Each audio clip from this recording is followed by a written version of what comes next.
Well, good evening, everyone, and welcome to a very special one-hour edition of Sports Final. First and foremost, let me tell you, this is a show for the fans. Tonight, we brought three people together who have never been physically together before, but who are together in every way in our collective minds. Three people who have collectively spanned 7 decades of performing at a level reserved for a chosen few. Three people who have appeared in a total of 39 All-Star games. 2 of these 3 are in their respective Hall of Fames, and the third will soon be. 2 of these 3 have had their numbers retired, 4 and 9 by their respective teams, and soon number 33 will be. Collectively, they were the MVPs in their leagues 8 times. They have done things that have never been done before and most assuredly will never be done again. Here we are, Bobby, Ted, and Larry. It's a thrill for us to have you here, needless to say, but you're here as fans. Ted came all the way from Florida to be here. Larry's, it's 2 hours past his bedtime, and you jump off a Baybank's billboard just to be here tonight. But tell me about the fact that you guys are fans. Ted, I guess I would start with you here. Fans of these guys, and I certainly am. I mean, you know, here I'm the old guy of this trio, and followed the careers of both of them, and I think any true sports fan would say that in their particular sports, nobody was any better or ever as good, probably. Larry called you Mr. Williams. I thought that was kind of unique. I can't wait to meet Mr. Williams, I he know, said. What was that? I mean, you have a genuine love for baseball, too. Oh, no question about it. I used to play, and it was my first love. It's just that basketball came along. I grew a little bit and sort of stuck with it. But I enjoy watching baseball games. I'm an avid fan, and anybody can hit 400, you got to like them. You used to go to St. Louis. You used to take that van and go to see the Cardinals play and Stan Musial, huh? Watch a lot of games in the summer, too, on cable, and watch all the Red Sox games, as many as I can. And I'm a big baseball fan, there's no question about it. Just got through watching the Bruins play before I come over here. I don't know all the rules, but you don't have to. Bobby, it's funny because we were waiting. Ted and Larry were here first, and Ted says, well, where's the great one? I guess he was talking about you. Huh? That's right. Well, I'm obviously thrilled to be here with Larry and Ted. I've heard a lot about Ted Williams, and I've, in the last couple of years, come to know Ted, and we've had a wonderful time together, and I certainly enjoy being with him. And I've watched Larry play a lot, and he's certainly an incredible athlete, and he'll go down as one of the greats. How's he as a fisherman, Ted? Bobby? Well, I got to say he's pretty good. We had a great week up on a tremendous river, the Cascapedia, in Quebec, and he showed me an awful lot. In fact, I was amazed at how good he really was. And I took a lot of other heat with it, but during the evening that we just got together this evening, why, Larry was telling me about his liking fishing, and I used to fish in the same state, Indiana, down there in the what's the name of that river? Tippecanoe. Tippecanoe. Tippecanoe. I'm surprised I was based out there in primary flying, you know, but I didn't get a chance to fish out there. All right, we're going to take a break here and come back. There are 3 of you guys here, and Larry, you and I talked just before Ted and Bobby showed up that there could have been a 4th here, and of course we know it was Bill Russell, and we'll come back and talk about there are 3 guys of your level. If there was going to be a 4th, it would be him, but he's not here tonight. We'll come back and talk about that and much more about your careers and really the reasons that you're here tonight as we continue with our very special edition of Sports Final. Stay with us. Ball players are not born great. They're not born hitters or pitchers or managers, and luck isn't the key factor. No one has come up for a substitute for hard work. I've never met a great baseball player who didn't have to work harder at learning to play baseball than anything else he ever did. To me, it was the greatest fun I ever had, which probably explains why today I feel both humility and pride, because God let me play the game and to learn to be good at it. Proud because I've spent most of my life in the company of so many wonderful people. Ted, of course, that was your Hall of Fame induction. And let's talk a little bit about the 3 of you. How much was inherent talent and how much the intangibles have put you at this level? Larry?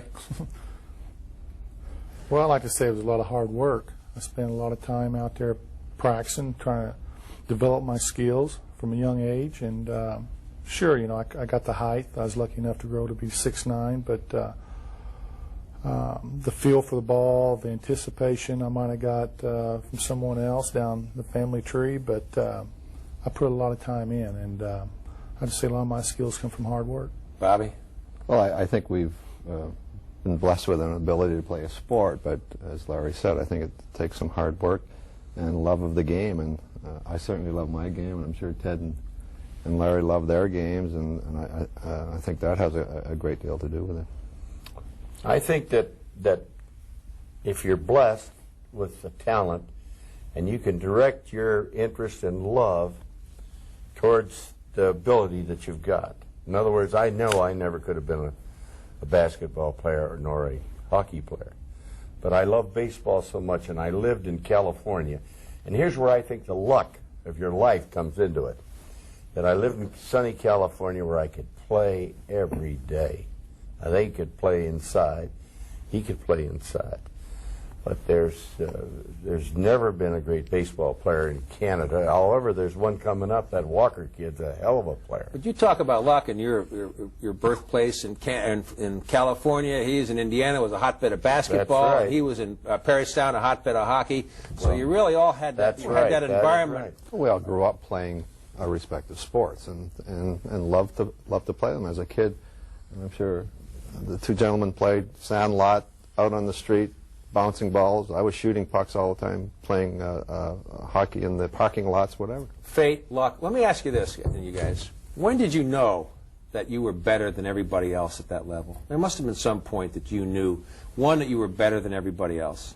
And when you moved up in competition, were you surprised you were still better? And how did you react to that? Well, I never really thought about being better. All I know is I loved to play the game, and it was my dream to play the game, and I was getting an opportunity to play the game I loved, and I wanted to get to the pros and stay there for a long time. But that's all I thought about. But thinking about being better than the next, sure, I think as you go through minor hockey and junior hockey, yeah, you know there's something there, but I don't think you think about it a whole lot. You have a goal, and you want to reach that goal. You guys have different experiences about that, Larry, but you knew that, I mean, the size was coming sooner or later. Well, in high school, I came from a small school, small town, and there was always doubt, well, you don't play against great competition. Same thing in college, and I think it was after I got into pros, and I don't know if I was better than anyone else, but that team I was playing against that night, that's all that mattered, if I was the best player on the court that night. Then when the season's over and they said, well, you're the MVP this year, you know, that's fine. But I don't know. I think there were times out there where I knew I was the best player on the court. A lot of times. A lot of times. Really, a lot of times. I don't know. It's just according to how the flow of the game went. There's a lot of times I had control of the game. I knew it, and I could do basically anything I wanted out there. Now we're talking. Yeah. Now we're getting to it. It happen every night. Yeah. As a matter of fact, it hasn't happened in the last 2 or 3 years. Ted, you were, by your own admission, were not the best player in your high school team. Absolutely, and I'll tell you, I never did really ever think I was better than anybody else. The only thing that stimulated me was when somebody that I was playing against was doing a better job than I was doing. And he immediately became my challenge and my target and my the guy I was centered on. Young Ted Williams. And that was I think as I look back, a pretty good thing. I came up with the tag being extremely cocky, and I can tell you from the heart, what I might have said might have sounded cocky, but I was really pretty frightened about it all for a long time, and never. I knew after I'd played 4 or 5 years, when I first come to the big leagues, I saw these big league hitters, and I said, I think I can hit as good as any of those guys, being myself. But then after 4 or 5 years, I said, I know I can hit as good as any of those guys. So fear is a powerful motivator. I mean, so you have some fear inside of you, that fear of failure. Did you ever have any fear about every game? Yeah. Every game. Did you? Oh, absolutely. Yes, sir. What I fear? did. Fear of what? Fear of not going out and Doing playing the job. well, doing the job. Why? that Because you were love to do. expected. Because you were at this level that you were expected to do it. Well, I just think that I was scared before every game. Every big game, I just get so nervous. But once I got on the court, I was fine. But I think it was just because I knew I was playing against either Magic Johnson or Dr. J that I wasn't going to be able to hit my shot that night, or things weren't going to be clicking. And once I got out there and hit a couple shots, I was fine, or once the game started. But the fear from that 2 o'clock in the afternoon till game time, it got to where it hurt a lot of times. I think, I was afraid of not performing properly. And I think if you look at players like this, they all are afraid before the game that they're not going to perform the way they're expected to perform. Amazing. I know for a fact in my own case that if I was worried about how well I was going to do against a pitcher, I fared a lot better than if I said, boy, he's my cousin. And the next thing I knew, I went 0 for 4. And I had one guy I thought I could really hit. And finally, one of the writers, the Knights, came up to me one time. Yeah, he came up to me one day and he says, you know, you're 0 for 12 against this guy. I said, what? You're 0 for 12. And then I started taking him serious again, and I did a little better. All right, it's amazing. Here we go. Larry Bird, Ted Williams, and Bobby Orr. We'll be back with more in this special edition of Sports Final. Stay with us. Boston can be argued as the best sports city in the world, certainly in North America. And much of the credit goes to those three people. And we're back with those three people, Larry, Ted, and Bobby. You know, I was over at the Sports Museum yesterday. If these guys are human highlight films, you're a human scrapbook. I mean, that's just the way the years were. Best line that I heard from talking about the three of you, if you were the raging bull of Boston sports, these two guys were the sacred cows. And that goes into just saying what you said while we were off camera about what you talk about Larry and Bobby and what people tell you. Well, yes, we were talking about that. And even though first time I've met Larry, and I've had a couple of experiences with my friend to the right, I've never heard a word, ever, that he's a pop-off or he is, watch out for him. You know, you hear those words about a lot of people and times, and but never have I ever heard a lousy word about Bobby nor Larry. And I mean, it's got to be a reason for it. They're class guys, and they've been the best there ever was. Larry, this is a story. I mean, all three of you guys have had statues. Our fantasy was to have each one of those statues out here and have you guys walk out tonight. But yours is in Cooperstown and yours are in storage because the Sports Museum is moving. But that was our thought. It would have been a great idea, and it still was, but it wasn't going to happen tonight. When your statue was presented to you at LaMontagne made the statue, you said that when you look up during the national anthem, you look at his number 4. Is that a true story? Oh, yeah. Yeah, I always feel I need something to motivate me. You know, I always try to pump myself up for games, but every time I've seen a film clip of Bobby, it was always one where he hits a shot and dives across the ice.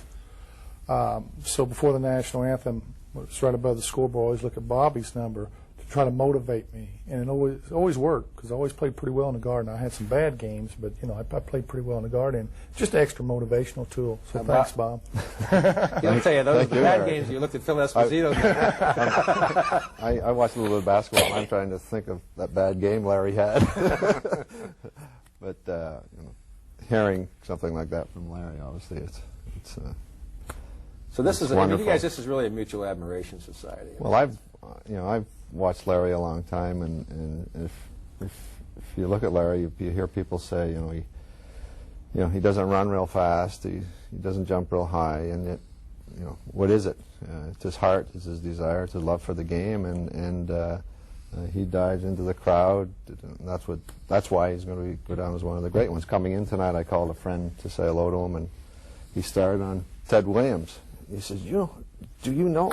He says, you're from Canada. Do you know anything about baseball? You know, it's 17 Grand Slams in just 5 years, which 5 of his best years. It's incredible. And still, it's true. 5 of his prime years in the service. Both you guys had your careers cut short. You, in fact, played maybe 11 years in total, and before you were hobbled, you played maybe 8 years, and that's the most amazing thing. And of all the greatness that, I mean, for what would have been. But Ted always said that the hardest thing in sports was to hit a baseball. Now, do you still believe that? Or would you tell these guys the same thing? Well, I think that there's a lot of elements that would give you a little weight behind that statement. I told that to Sam Snead one time. I said, Sam, look, you're hitting that round ball there, flat head. I said, it's smiling at you half the time. And I said, you whack it. I said, that's got to be easier than what I have to do. I'm hitting curve balls, knuckle balls, with a round ball and a round bat. I said, it has to be harder hitting that. And, of course, I was really kind of kidding him. And Sam says to me, he says, yeah, but he said, I have to hit my foul balls. So he had a point there. What about, I mean, there's something to be said for the punishment that you had to go through, night in, night out? I mean, that's a tough game at a tough level. Well, it is, but, you know, your body adjusts. I mean, you go out there and you bang yourself around the floor a few times, you get adjusted.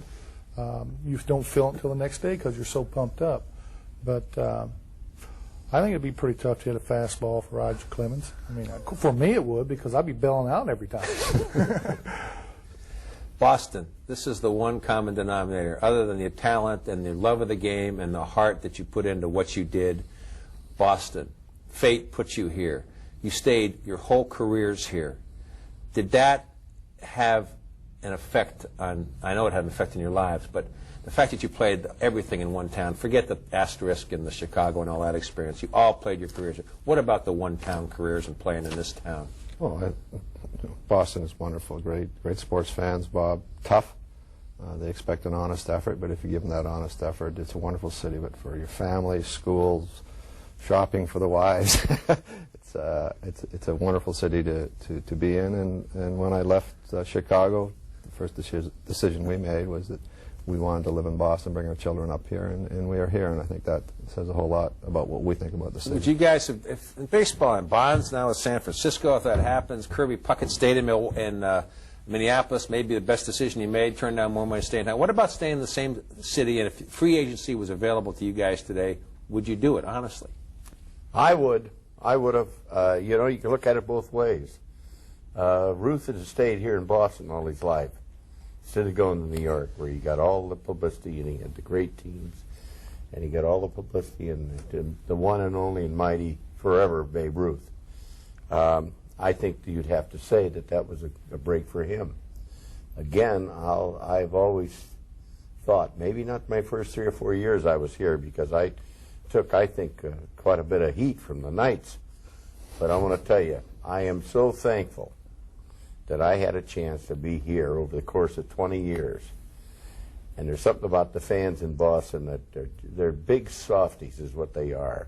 They're loyal as they can possibly be. They are as ardent a sports fan as you can get any place. I think, I know for myself, I feel like I was extremely lucky to have played my career in Boston. Larry, you actually did have a shot to go, or a chance to go to free agency, and turned it down. But what are your thoughts and feelings about Boston and that I'll let you decision? in on a little secret. About 3 or 4 years ago, I was in Oakland, California, and I had a friend to call me and said, hey, the Pacers are getting ready to make a deal for you. They're going to trade for you. And, you know, I was just sitting there on the phone thinking, God, the Celtics are going to trade me. I can't believe it. And after I got through talking to him, I hung up the phone and packed my bags because I was waiting for the coach to call me and tell me the deal was being done, and I was going to retire from basketball right then. So there's no way I would ever play for another team. I would have before I came here because I didn't know much about Boston. But once I got here and got settled in and started playing, I'm like, Bobby, if you give an honest effort out there, the fans react to that. And once you get in one place and they start liking you, it's hard to leave. We talk about media pressure. We're going to talk about this. You know, when he broke in, there were 8 daily newspapers. 8 daily newspapers, a smaller market. I mean, that was dog eat dog. Today you got the TV stations, but I think it's kind of a much softer and a kinder, gentler, to pardon the phrase of a friend of yours, a kinder, gentler approach. But what you had to endure is amazing. But we'll come back. We have a very special thing coming up in the next section. So stay with us. Sports Final continues with Larry, Ted, and Bobby here on our stations tonight. I went from small towns to bigger towns, and now this will probably be the biggest, but I think I can handle it. I know since this is such a sport-minded town, and that's where I fit in, sports is my life, I think I can fit in quite well. I think I can fit in quite well. I guess you fit in quite well. And you know what? For our station in Terre Haute, this is very interesting. They're going to be broadcasting this a little time. This show is being done live in Boston on Sunday night, and now it's Monday morning. We've passed midnight, and of course, this happens to be the birthday of one of our panelists. One of our panelists has now turned 36 years old. It is not Ted, it is not Bobby, and it's not me. So, with further ado, we ask you to turn around, Larry. Happy birthday to you. Happy birthday, dear Larry. Happy birthday to you. Bob Newmeyer. Let him get a shot of the cake here while we're doing this. This is Mike's pastry, 50 pounds of rum and strawberry. Right. Bob asked me what I could do to help with the show, and he says, Newmans, we need a cake guy. So that's my role in the show. Here it is, 36 candles celebrating 36 years in the life of Larry Joe Bird. Thank you. We've got some gifts as well. I'm going to reach down and... Not many guys have a birthday cake on the air live, right? No. Especially I know that how many guys have had Williams and Orr sing him happy birthday? Ted, here's one that I know you want to give to Larry. Oh, yeah. Red Sox number 9. Thank you very much, Mr. Very Williams. great guy, Larry. I got a place for that. Yeah. You go, Larry. I know you're a great skater, and I've never been on a pair of Thank you. The chances are you're never going to be either. And Ted, I knew you would be upset seeing Larry get a sweater, and if you didn't get one, so there's Mr. Williams. Thank you very much. Wear that on our next fishing trip. I will. Let's scare the fish away. That's terrific. Thank you, gentlemen. Is this mine? Yeah. Is this mine? Okay. Great. That's Thank good. you. Oh, Bob, I'm sorry. Oh, that's Bob, I'm just going to have a piece of the cake. Yeah, that's it. Blow out the candles so we can move on with the show. You don't want me to spit all over the camera. Actually, it would make pretty good television. All right, we'll let you off the hook and we'll come back. Happy birthday. Thank you. 36. And having Ted Williams and Bobby Orr sing him happy birthday. A birthday party. All right, we'll be back with more on Larry Bird's birthday and the sports final as we continue right after this. See great players come in once in a while from other teams and so forth. But when you have them right here and you can see them so many times and do this over and over again, rise to these various occasions, it's something that the fans in New England, I know, cherish beyond any question of doubt. We were just talking about the peripheral vision, the behind the back, that famous pass to Walton and the Parrish, and just all the passes you made, and Ted, his ability to see the seams of a baseball, and Bobby, you call them desperation passes, but they were right on somebody else's stick. So, well, I guess that just goes down to native ability, right? I mean, Well, don't be so humble. I'm not being humble. You do anticipate sometimes, I think, but I think I'm watching Larry, and Larry play the game of basketball. I mean, people say, well, how does he know they're there? I mean, he's passing like this and like that and like this, and he looks ahead, he anticipates, he's just, it's like Gretzky in hockey, he's looking ahead, he sees much further ahead than the other players. And Ted, great eyesight. Ted says that you not see the stitching on the ball. Yeah, but you hit the right word. The anticipation that you guys had, I think, is even a greater asset than the eyes and the hand and all that business, because you got to figure it out before it even starts, and you make it look easy and slow, not fast and so quick that your reactions took over. I think that how you anticipated as you're coming in there. That's really interesting. You're talking about team sports. He could control his game. Orr could control his game like no other. I mean, control it. Maybe it's the nature of hockey. You couldn't control your game. You got 4 at-bats a game. You might have a couple fly balls hit to you.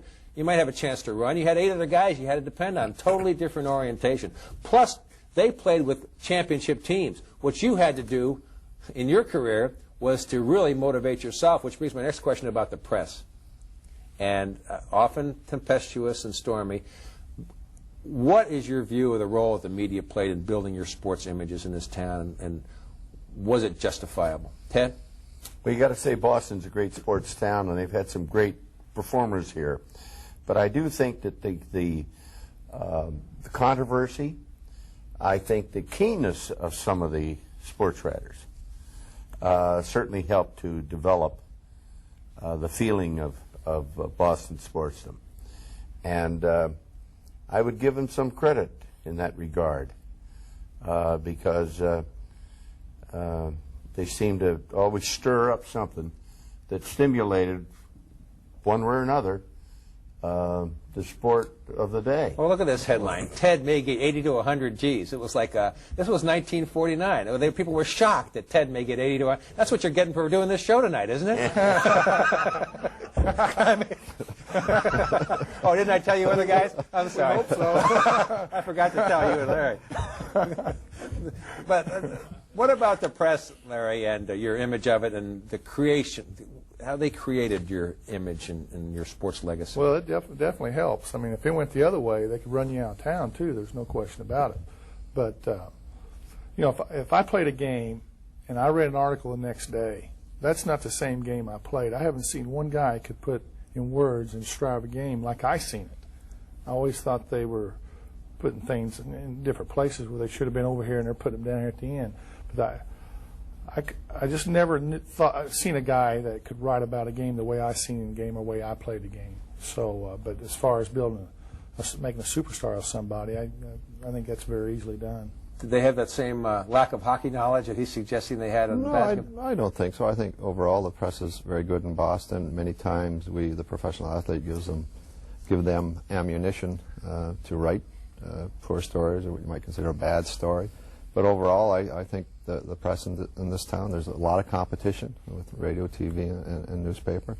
Overall, I think they're pretty good. I think they're pretty knowledgeable. They can be tough. Without question, but many times we give them that ammunition they need to write a poor story. Ted, you're the one that had the feuds. Well, you know, you're talking to two fellows here who I don't ever remember hearing any bad press about them. Well, like I said, you were the Raging Bull, they were the Sacred Cows. Yeah, that's right. And I know that I know in my heart that I got a lot of rotten remarks written about me because that weren't true. And I was just rebellious enough at times to throw a little static at them, and they didn't like that. And I think a lot of it I brought on myself by not being quite as mature as I should have been.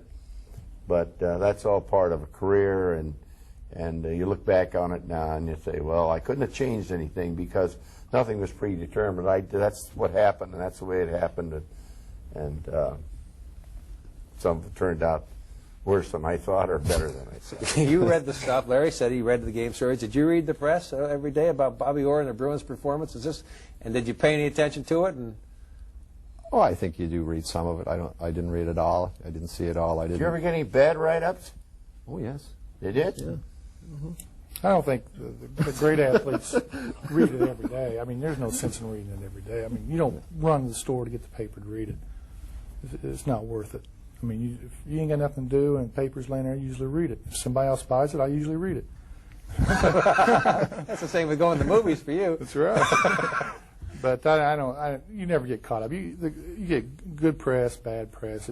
You don't get great things written about you every day, but there's good in it, there's some bad in it. So you just take it for what it's worth. When you're talking about bad press, I mean, if you played a poor game and then they're going to write about that, and I think you expect that if you play a poor game, they're going to write you play a poor game. But you didn't have 8 daily newspapers trying to survive writing about you. I mean, I'm just saying that you were in the middle era.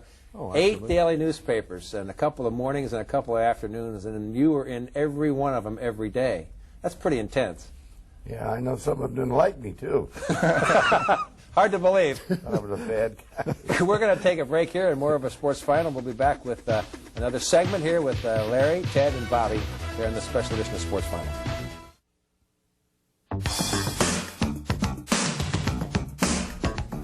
All right, this is our final segment on this visit from the 3-on-4 here at Sports Final. Larry, Ted, and Bobby. Ted and Bobby, you've been retired, Hall of Fame, numbers retired. What do you know that Larry doesn't know about retirement? And what kind of stages is he going to be going through? Well, I got about 20 years on him to start with. And I really feel fortunate that I had fishing interests, and I even had some business interests. And I was lucky in that regard because it was with dealing with hunting and fishing and guns and tackle. And I was lucky in that regard. After I got through that, I still had a lot of interest. But I really am glad that I had a chance, and fishing meant so much to me because I'm going to be able to fish as long as I live. But I can't play tennis anymore, and I can't play golf anymore. You know, Larry is going to need about a year and a half to get it out of his system. Something's been taken away from him that he's played all his life, so he's going to go through a period. But in talking with Larry before the show, he's keeping very busy, and that's very, very important. But it's going to take a while. One day his back is going. He thinks it's going to feel pretty good, and he might think maybe I could still play.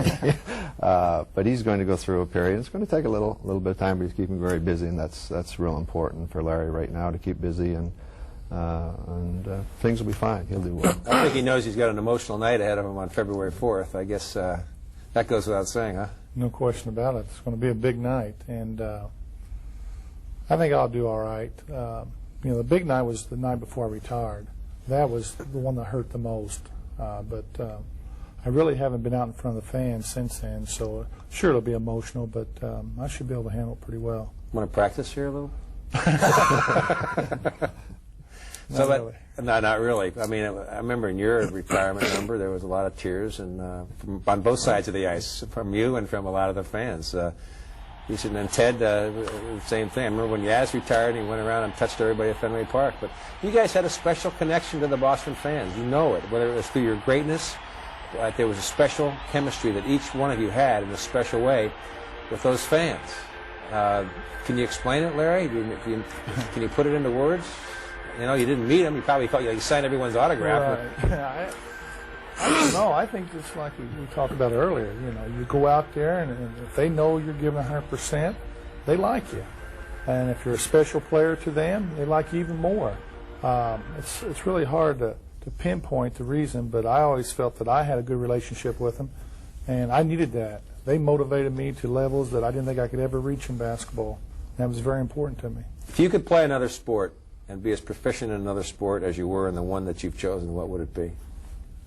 Baseball. You'd be baseball? Oh, Why? I love baseball. I like baseball.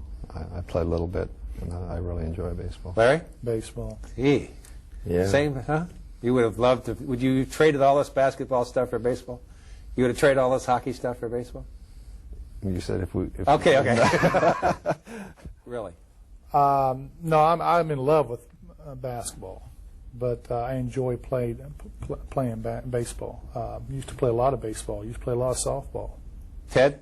Oh, no question. Baseball was my life, the greatest love of my life, everything that happened to me. But there's one thing you brought up earlier tonight, about their busts and their sculptures and all the rest of it. The one that I had that's in Cooperstown, I shed a tear that day. And there I was with my statue there by Montaigne, and it was a hitting shot. But as I looked at that statue of me, I could see over about 60 feet the statue of Babe Ruth. And that brought a tear to my eye, because there was only one forever and always, Babe Ruth. And as a kid, I thought that. And there's my statue right there in view of the mighty Ruth. And a lot of things came together, you know, and I realized how lucky I'd been in my sport. I guess when you think back and you said it, do you stop every once in a while and say, why? Why me? Why this life? Why this happened to me? Why am I so blessed? Do I deserve it? All these things, Larry? Every day. Especially when I'm home in Indiana and look at the house and the cars, sitting there by yourself at the pool, and you go, why me? And I know I spend a lot of time, but still I don't understand it, never will understand it. I have problems with people coming up to me and asking me for my autograph because I can't believe it. It's mind-boggling, but it happened and it's over with. Now I go on with my own life. Bobby? I'm a lucky guy. It's a wonderful country. Well, both countries. Right. And Ted feels the same way. I mean, you say, why were you guys so blessed? And why was this town so blessed? This town has had its share of tragedies, make no mistake about it, but you guys were the compensation for all those bad moments. I relate it to a lot of luck in life. And I was thinking about this program, and I was thinking about how close I come. I know how close I come in my life several times of having it all in right there. But I remember one time in my sport come awfully, awfully close. The closest I'll ever come to getting crunched by baseball. And it was against score, and he could throw the ball almighty fast. And I hit him well. I hit him well. And I got out of the way of a pitch. Today, I don't know how it ever happened, how I got out of the road. And I feel that I was extremely lucky that pitch to get out of the road. Luck plays a big part of it, but all that skill and all that fun that you brought here. Thank you all for being here tonight. Larry, Ted, Bobby, this was a unique program. Aren't many things that... Great to be on with him. It's great to be on with you guys, and I'm sure they all feel the same way, and so does our audience tonight. Thank you very much for being with us on the special edition Sports Final. There aren't many things, as I said, that you can do for the first time in this business anymore, but this is it. And we've had a great thrill having all of them here, and we've enjoyed certainly you being with us tonight. I'm Bob Lobel. Have a good night.